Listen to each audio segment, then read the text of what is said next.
Olá pessoal do canal do PET, me chamo Alan Luca e hoje vamos falar um pouco sobre esforços internos e isso a gente vê na disciplina de teoria das estruturas 1, né? Primeiramente vamos começar com algumas definições e essas definições elas vão ser importantes para o decorrer do assunto. Primeiro vamos começar com a definição de força externa, né? Essa definição ela abrange o que acontece nas vigas, né? E o que acontece quando a viga ela entra em contato, né, com apoios, né? E esses apoios eles têm os tipos, né? São as suas espécies. E esses apoios eles causam forças, né, na viga. E essas forças elas posteriormente causam tensão, né? Então essa tensão vai ocasionar deformação na viga, né? E essas deformações elas vão ser muito importantes, né, na engenharia, para que a gente entenda essa deformação e a gente possa classificá-la, né, essa deformação através de gráfico, né, que é o nosso principal objetivo aqui nesse vídeo, fazer um gráfico de momento de deformação, né. Para isso nós utilizamos também a primeira lei de Newton, né, que diz que o sistema ele tem que estar em equilíbrio, né? Todo sistema está em equilíbrio, ou seja, o somatório das forças em x é zero, o somatório das forças em y também é zero, o somatório de todos os momentos também é zero. Aqui eu trouxe para vocês os três tipos, né? As três espécies de reação, né? Decorrente do nosso apoio na viga, né? Temos o apoio de primeira espécie, ele vai nos promover uma reação na vertical, se ele tiver nessa configuração, ou uma reação na horizontal, se ele tiver nessa configuração no nosso desenho, né? Então, ele vai impedir o movimento em uma direção e vai ocasionar uma reação. No de segunda espécie, ele vai restringir o movimento em duas direções, por isso vai ocasionar uma reação na vertical e uma reação na horizontal, mas ele vai permitir a nossa rotação, no caso é o momento. Já de terceira espécie, ele vai restringir o movimento em três dimensões. No caso ele vai restringir o nosso movimento horizontal, o movimento horizontal, vertical e o nosso momento, por isso ele vai ocasionar três tipos de reações. Para isso eu trouxe aqui uma análise, né, de uma viga, um desenho dela, para a gente poder ter em mente mais ou menos como é que aparece nos exercícios, né, esse assunto. Para isso a gente tem que observar o seguinte: primeiro nós vamos começar observando as nossas reações, né? Aqui do lado esquerdo a gente vê que a viga ela está apoiada, né, sobre o pilar, por isso vai aparecer uma reação na horizontal e uma na vertical. Do nosso lado direito, do mesmo jeito. Ela está apoiada na viga, a viga está apoiada no nosso pilar, por isso vai aparecer uma reação horizontal e uma vertical. E aqui em cima, a gente vê que tem uma carga, né, que nós classificamos como Q, e ela é uma carga distribuída, né, ou seja, essa configuração de várias setas em cima da viga nos mostra isso. Uma carga distribuída em torno, né, ao longo de toda a nossa viga. Então, ela é classificada por quilonewton por metro, certo? Então, vamos para a próxima. Essas reações, né, elas podem ocasionar esforços. Esses esforços a gente pode classificar basicamente como dois parâmetros, né?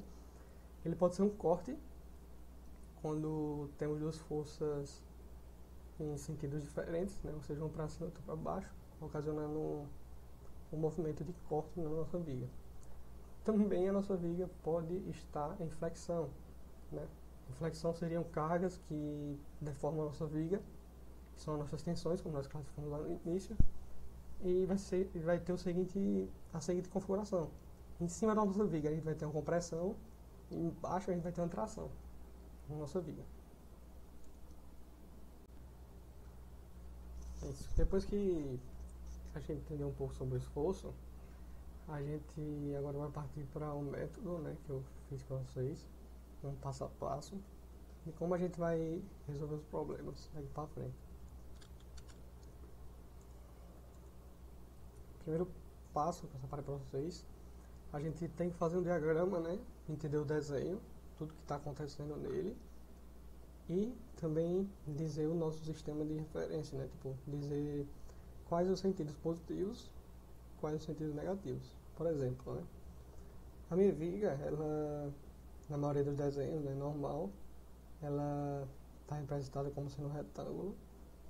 E esse retângulo a gente desenha ele como sendo uma reta no nosso desenho aqui, no nosso diagrama, uma retazinha. E aqui em cima a nossa carga, né?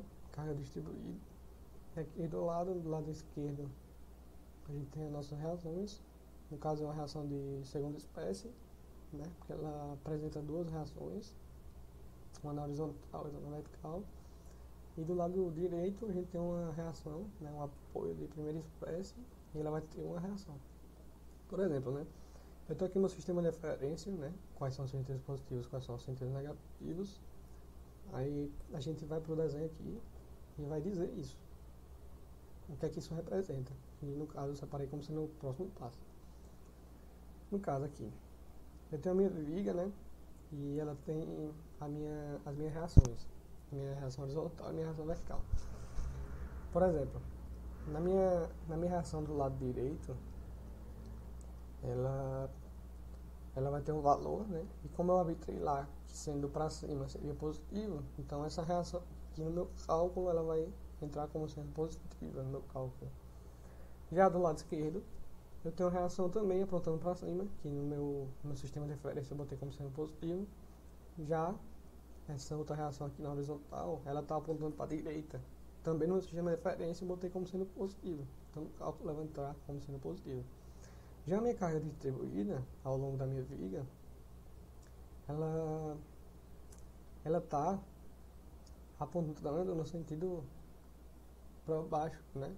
Então, se o meu para cima é positivo, a minha carga distribuída vai entrar no nosso cálculo como sendo negativa, porque ela está apontando no sentido negativo do nosso sistema. Depois disso, eu consigo calcular, né, como é que vale cada reação. Inclusive, uma reação ela pode dar zero, né? Não significa que ela não tem nenhuma influência na nossa viga. Depois disso a gente faz o nosso corte, que eu separei aqui classificando ele como sendo S, né? S de corte. E a gente divide a nossa viga, não exatamente no meio, né? A gente pode dividir um pouco mais para a esquerda, como também um pouco mais para a direita, né? Vai depender do nosso desenho e do que a gente quer calcular também. Com isso a gente tem um segmento esquerdo e um segmento direito. No segmento esquerdo vai aparecer um cortante, né? Um efeito cortante para baixo, um normal para a direita e um momento no sentido anti-horário. Já do momento do lado direito, eu vou ter um cortante para cima, vou ter uma normal para a esquerda e um momento no sentido horário, né? Toda vez que eu estiver analisando do lado esquerdo, né? Minha via do lado esquerdo, o corte do lado esquerdo, eu vou ter essa configuração aqui. E toda vez que eu estiver analisando o meu corte do lado direito, eu vou ter também a seguinte configuração. O próximo passo, a gente vai calcular o quanto é que vale, né, o cortante de cada trecho.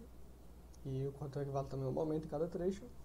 E também a gente vai representar, né, o corte, desenhar, né, como é que fica cada corte. Por exemplo, o corte do lado esquerdo fica exatamente dessa configuração, com os meus sentidos, né? Sentido aqui de meus sentidos positivos.